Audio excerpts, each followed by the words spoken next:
দেশ গড়তে জুলাই পদযাত্রার ২৫তম দিনে সিলেটে জাতীয় নাগরিক পার্টির নেতাকর্মীরা।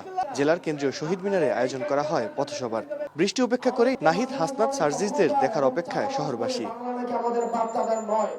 এই পথসভা থেকে প্রবাসী ভোটারদের পক্ষে আওয়াজ তোলে এনসিপি। দেয়া হয় চা শ্রমিকদের ন্যায্য মজুরির আশ্বাস। দলটির আহ্বায়ক নাহিদ ইসলাম বলেন, ব্রিটিশ আমল থেকেই সিলেট অঞ্চল বঞ্চিত, সেই বঞ্চনার বৃত্ত ভাঙতে চায় এনসিপি।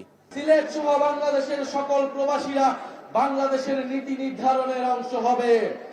প্রিয় সংগ্রামী বন্ধুগণ, সিলেটের আলেম সমাজ, সিলেটের নারীগণ, সিলেটের সংখ্যালঘু সম্প্রদায়, সিলেটের নানাবিধ জাতি সম্প্রদায়ের সকল মানুষ, আমরা বাংলাদেশকে যে বহু জাতি বহু সংস্কৃতির দেশ হিসেবে গড়তে চাই, সিলেট তার অন্যতম প্রতীক।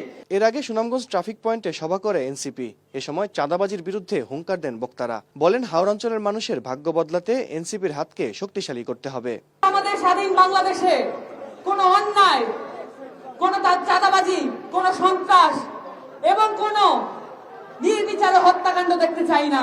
রাজা যায় রাজা আসে, সরকার যায় সরকার আসে, কিন্তু সুনামগঞ্জের যে জীবন পদ্ধতি, কর্মপদ্ধতি, মানুষের সুযোগ সুবিধা, সেগুলো আগের মতোই থেকে গিয়েছে। প্রিয় সুনামগঞ্জবাসী,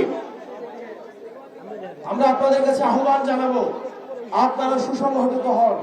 এ সময় সংস্কারের মাধ্যমে বাংলাদেশের প্রতিষ্ঠানগুলোকে ঢেলে সাজানোর দাবি জানান এনসিপির সদস্য সচিব আক্তার হোসেন। পরিবর্তনকে থামিয়ে দেওয়ার চেষ্টা হলে ফ্যাসিবাদ বিরোধী শক্তি আবারও রাজপথে নামবে বলে হুঁশিয়ারি দেন তিনি। বাংলাদেশের ফ্যাসিবাদ বিরোধী মানুষেরা যতক্ষণ পর্যন্ত আমরা জীবিত আছি, ততক্ষণ পর্যন্ত আওয়ামী সেবাদাসদেরকে বাংলাদেশে আমরা আসতে দেব না।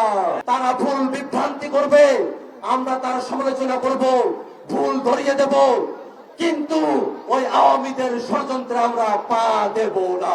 সুনামগঞ্জে পথসভা শেষে সিলেট যাওয়ার পথে শাহজালাল বিজ্ঞান ও প্রযুক্তি বিশ্ববিদ্যালয়ের জুলাই যোদ্ধাদের সঙ্গে সাক্ষাৎ করেন এনসিপির কেন্দ্রীয় নেতারা। আল কাসির, স্টার নিউজ, সিলেট।